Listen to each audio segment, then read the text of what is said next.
بسم اللہ الرحمن الرحیم۔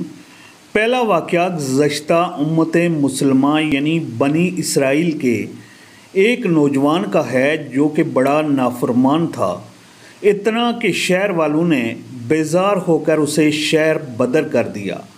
چلتے چلتے وہ ایک ویرانے میں جا پہنچا۔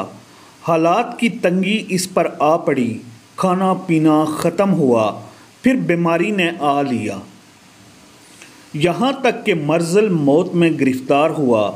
ایسے میں اس نے اللہ کو پکارا، اے وہ ذات جو معاف کرے، تو گھٹتا نہیں اور عذاب دے تو بڑھتا نہیں۔ اے اللہ، اگر مجھے معاف کرنے سے تیرے ملک میں کوئی کمی آتی ہو یا مجھے عذاب دینے سے تیری سلطنت میں اضافہ ہو تو پھر میرا کوئی سوال نہیں۔ اے میرے رب، ساری عمر تیری نافرمانی میں کٹ گئی، آج تک کوئی اچھا کام نہیں کیا۔ اے میرے رب، میرا آج کوئی سنگی ساتھی نہیں رہا، میرا آج تیرے سوا کوئی سہارا نہیں رہا، سب ناطے رشتے ٹوٹ گئے، آج میرا جسم نے بھی میرا ساتھ چھوڑ دیا۔ تو مجھے اکیلا نہ چھوڑ، تو مجھے معاف فرما دے۔ اے میرے رب، مجھے معاف فرما دے کہ میں تیرے بارے میں سنا ہے تو کہ غفور الرحیم ہے، کہ تو غفور الرحیم ہے۔ اسی حال میں اس کی جان نکل گئی۔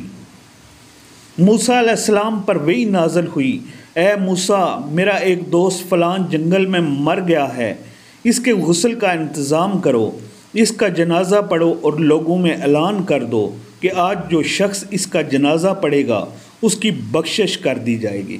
چنانچہ موسیٰ علیہ السلام نے اعلان کروا دیا، لوگ بھاگے جنگل کی طرف کہ دیکھیں کون اللہ کا دوست مر گیا۔ وہاں پہنچے تو دیکھا کہ یہ وہی شخص ہے جسے لوگوں نے شہر سے نکال دیا تھا۔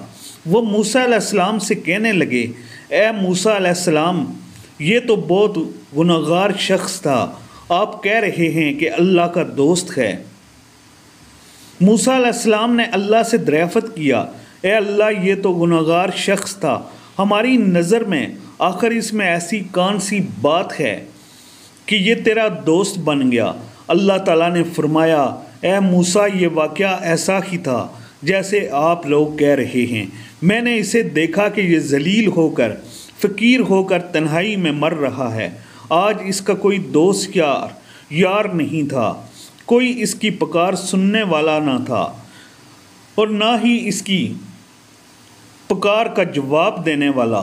پھر اس نے مجھے پکارا، تم ہی بتاؤ کہ کیا میری غیرت یہ گوارا کر سکتی تھی کہ میں بھی اس کی پکار کو نہ سنوں؟ مجھے میری عزت کی قسم، اگر وہ اس وقت پوری انسانیت کی بخشش کی دعا مانگتا تو میں سب کو معاف فرما دیتا۔